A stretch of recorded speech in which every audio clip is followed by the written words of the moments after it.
If you've ever reached across an engine bay to pour the oil into your engine only to throw your upper back out, go ahead and hit that like and subscribe button. Folks, welcome back to another oil change tutorial. Today we got a 2021 Toyota Tundra SR5 with the 5.7 V8. So without further ado, let's get into this oil change. Go ahead and put it on some ramps, give yourself more room, and take your oil chocks.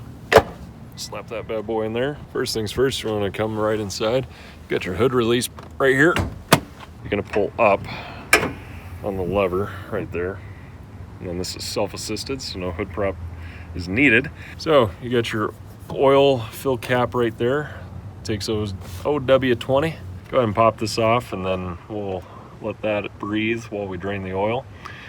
And then, well, now we'll crawl underneath.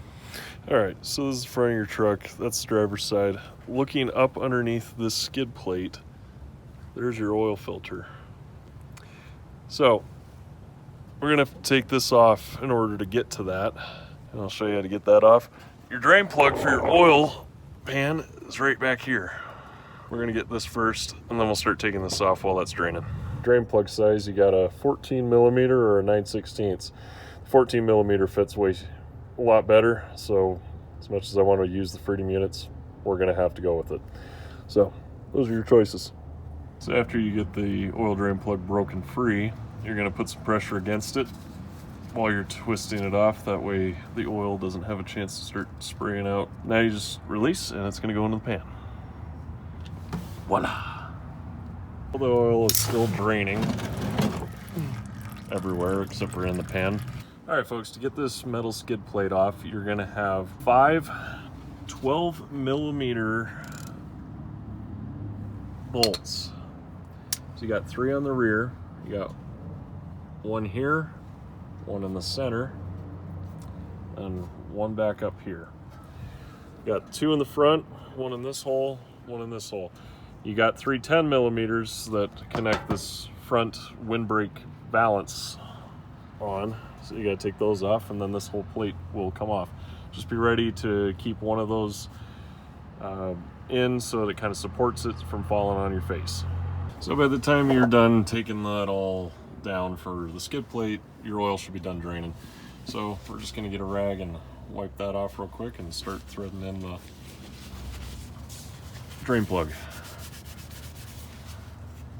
Still gonna drip a bit, but we'll put the plug in and then wipe it off again.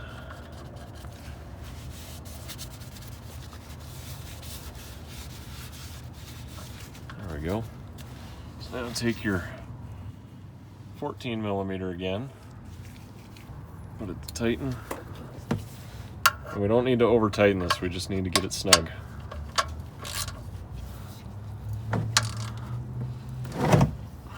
That's good enough right there. You don't want to overdo it because it'll start warping the pan. All right, folks, so that's how you get the skid plate completely out.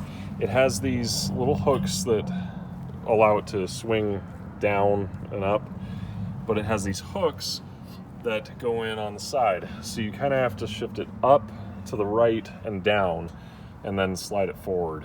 Just play with it for a little bit, and then eventually the skid plate comes off. Now you have access to get to your oil filter and put your oil pan there so that you don't make a mess everywhere. The thing I don't like about with these filter housings is you have to take a 3/8 to undo this bottom silver plate from the housing. However, because then you have a little drain spout that you put in, and it should drain out the remaining oil in the housing. Theoretically, it's genius, but it doesn't work all that well, because half the time this plate adheres itself to this housing. So we're gonna see, because I have never had the luck of actually being able to do that. Every time I twist this off from here, it busts this whole thing loose, and it just comes off as a single unit. So if you have better luck than me, cheers to you. So we're just gonna try and bust this off and see what we get. Well, it's probably because this is such a newer rig that it actually worked. It actually broke this free, and not the housing itself. So usually you can take that off. It's gonna drip some oil, but then I'll show you the little plug you put in there. The filter we're gonna be using today is a Mobile 1, so it's an M1C453A. Every filter you get for your Yoder should include these items. A little drain spout we're going to use in a second. Your drop-in filter. And then 2 O-rings. The smaller one is for that little plate that we just took off, and the bigger one is for the housing itself. Right now we got that little plate off. We're going to take our spout, smooth end pointed down. The little teeth go in. Just be ready, because as soon as you press it, come on, there we go. It's hard to get on, but as soon as you do, oil comes down. I honestly just like spin-on filter canisters. They're so much easier. So let me get this done real quick. Little tip when you do this, to press it in, put your thumb or finger in the spout itself and then push it all the way in with the rest of your hand. And now have your pan set up and just remove your finger. And that should drain into your pan.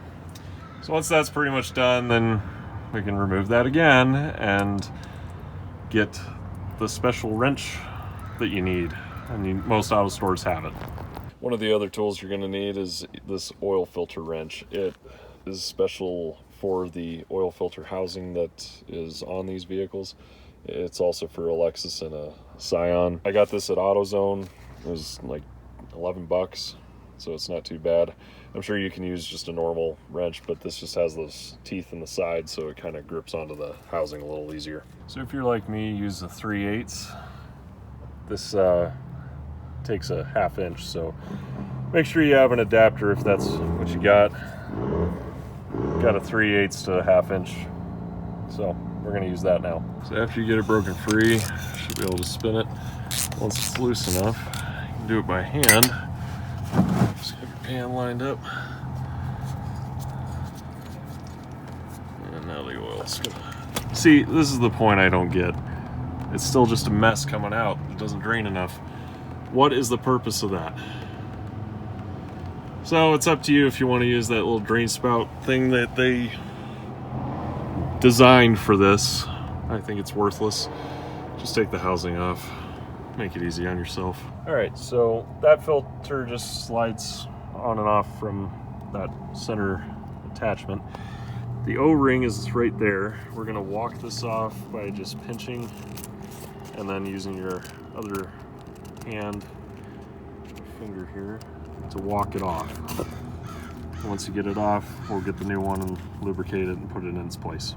Get the old O-ring off and this new one put on. You're gonna just come down to that same groove. It's not on the threads, it's the one right below. And make sure you lubricate the new O-ring just a little bit so it seals better to the motor side. So we're gonna take our new filter, drop this on. It's just like that. Now we're gonna wipe off the surface where this goes in and the threads, and then we're gonna slide it back in. So after you get that wiped up and shiny clean, we can take our new housing and insert that and thread it back in. Something to note too, the O-ring is missing in that. It's that smaller one that we had, so we need to lubricate that and put it up in there while we tighten that new one back on. I failed to realize when I put this in, it took the O-ring out with it. I think that's designed to do that, to pull it out of its spot. So just keep that in mind. So there's no easy way to get this O-ring to stay up in here. When you lubricate it, it does help quite a bit. So once you can get it to stay in there, go ahead and grab the bottom plate, and we're just gonna line that up and tighten her in. So once you get that tightened down and the housing tightened down, it doesn't need to be over tightened. You just do it until it stops. So now we're ready to top it off with some oil. So now we're gonna take 8.5 quarts of OW20 oil. So I got 9 quarts here, so we're just gonna keep half of the one. I'll have that in reserve. So grab your favorite funnel. Mine's red. I'm gonna start pouring. All right, so we poured the 5-quarter and 3 single quarts. We're gonna take this down to the 20 mark for your half quart. Well, actually just below the 20 and those hash marks there. I'm gonna do it on the right side.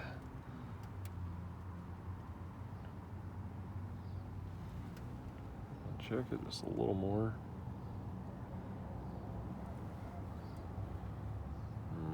Looks like we're right on the money there. If you all can see that. Close enough. That's on the ounces. So we're looking for that right hash mark right there if you're using the mobile one. So that is 8.5 big ones. Save this for next time. Don't forget to reinstall your skid plate. It's kind of the same as how you took it out. You got to wiggle it up in there left to right and then front to back until you kind of get it lined up with these tabs going, you know, to there and those lining up for your bolts. I would recommend doing one of the rears first, getting that lined up. Don't tighten it fully because you still need to like move this around to get it in the right position. But after you do that, go ahead and put in your 12mm bolts, the 3 in the rear, 2 in the front, and then you can do your 10mm screws up front with these tabs. Make sure you reinstall your oil fill cap after you get the skid plate reinstalled. And we can close the hood and back this off the ramps. Make sure you take your chocks out if you had any. We don't need it running, so keep your foot off the brake. If you have the push start, just tap it twice to get it into the auxiliary mode. If you got this kind of a setup, this panel right here with these keys. We're gonna go in here. You probably have maintenance required on the screen. I already did the back button on that and it got rid of it. So you're on the info at the top there, you can see, and if I cycle to the right with the right arrow key, we're going all the way over to, there's the maintenance required message. We're gonna go to the gear. Once you're here, you're gonna go to the vehicle settings, hit the dot in the middle to enter. It's your enter button. And then we're gonna scroll all the way down to maintenance reset. And now we're gonna push to reset the scheduled maintenance. Do you wish to? Yes. Maintenance reset complete. And now we can hit the back button, a little arrow there. And now we can cycle on the left key all the way back to your speedometer. And that is how you do an oil life reset on this Tundra. Folks, thanks for joining us on another oil change tutorial. If you have any tips or tricks that would make this even more useful for others, please leave it down in the comments. And if you enjoyed or found this helpful, please leave a like and subscribe. It really helps out the channel and the business, and it means I can bring more videos like this to you. So until next time, take care, God bless, peace.